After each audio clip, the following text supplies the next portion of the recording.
জলবায়ু ইস্যুতে অচল অবস্থা ভাঙতে ব্যর্থ হলেন শিল্পোন্নত ও বিকাশমান অর্থনীতির দেশগুলোর জোট জি-20 নেতারা।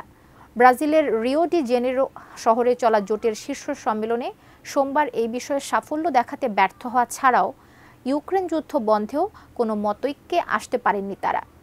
আজ মঙ্গলবার এই সম্মেলন শেষ হওয়ার কথা রয়েছে।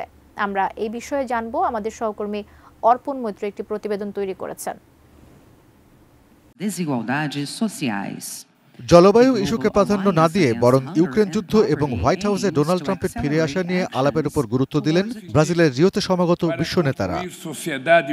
ইউক্রেন যুদ্ধ আরও জোরালো হওয়ার ঝুঁকি ও ট্রাম্প দ্বিতীয় দফায় মার্কিন প্রেসিডেন্ট নির্বাচিত হওয়ায় তার বিচ্ছিন্নতাবাদী আমেরিকা ফার্স্ট নীতির ভবিষ্যৎ, এই দুই বিষয়ই ছিল জি-20 নেতাদের মূল আলোচ্য বিষয়।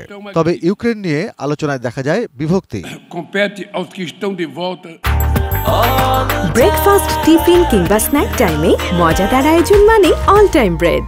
অংশগ্রহণকারী নেতাদের সঙ্গে আলাদা কয়েকটি আলোচনায় চীনের প্রেসিডেন্ট শি জিনপিং সতর্ক করে বলেছেন, বিশ্ব একটি নতুন অস্থিরতার যুগের মুখোমুখি। তিনি বলেন, যুদ্ধ সংঘাত বাড়তে দেওয়া ও উত্তেজনায় কোনো ধরনের উস্কানি দেওয়া উচিত হবে না।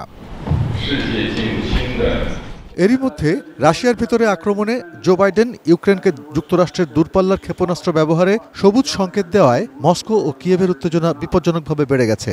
বাইডেনের ওই পদক্ষেপকে ইউক্রেন যুদ্ধ নিয়ে যুক্তরাষ্ট্রের নীতিগত অবস্থানে বড় পরিবর্তন বলে মনে করা হচ্ছে।